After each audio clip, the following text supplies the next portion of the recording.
I've always considered myself a caring person. If someone I love has a problem, I want to help.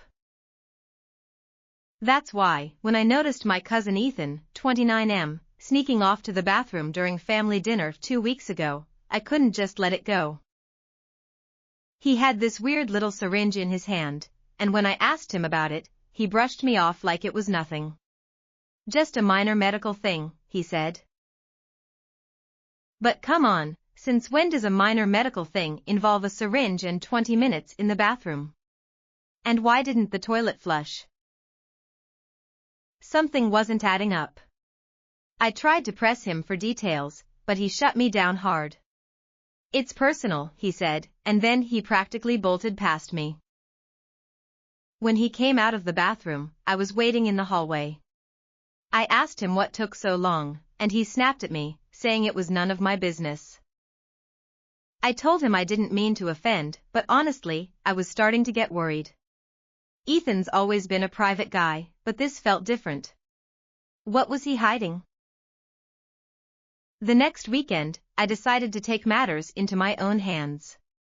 I reached out to Ethan's friends through his social media, thank goodness for Facebook, and arranged a little intervention.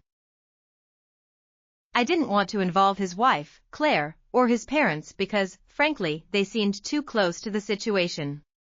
They'd probably just enable whatever was going on. I figured if I could get his friends on board, we could help him together. When Ethan showed up at his friend Mark's house, he looked shocked to see all of us sitting there. I could tell he wasn't expecting this, but sometimes people need a little push to face their problems. I started the conversation as gently as I could. We're here to talk about your problem, I said. We just want to help. But instead of being grateful, Ethan laughed. Laughed. Like this was some big joke. What's so funny? I asked, trying to keep my cool. He just shook his head and said, first of all, why didn't you talk to Claire or my parents if you were so worried? I told him I didn't want to involve his enablers, and that just made him laugh harder. I couldn't believe it. Here I was, trying to help him, and he was treating me like some kind of punchline. I'd had enough. I'm done trying to help, I said, and I stormed out. But I didn't go far. I stayed close enough to hear what he was saying to his friends. And wouldn't you know it, he spun some story about having a medical condition that causes him to overproduce earwax. Earwax?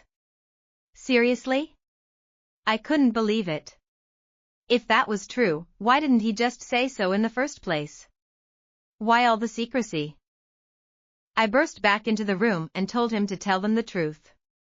But he insisted he already had. His friends were laughing now, too, and Mark actually kicked me out. I couldn't believe it. I was just trying to help, and they were all acting like I was the bad guy. Later, I talked to Ethan's mom about the whole thing. She explained that Ethan really does have this condition, and that it's something he's been dealing with for years. She said he's always been sensitive about it because he was bullied as a kid.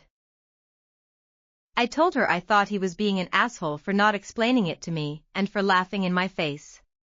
I mean, how was I supposed to know? If he'd just been honest from the beginning, none of this would have happened. His mom suggested I talk to him, maybe even apologize, but I'm not sure I'm the one who needs to apologize. I was just trying to help. Maybe I went about it the wrong way, but can you blame me for being concerned? I just wish Ethan would understand that I care about him and that I wasn't trying to embarrass him. But now, I'm the one who feels embarrassed. And honestly, I'm not sure how to fix this. What do you think?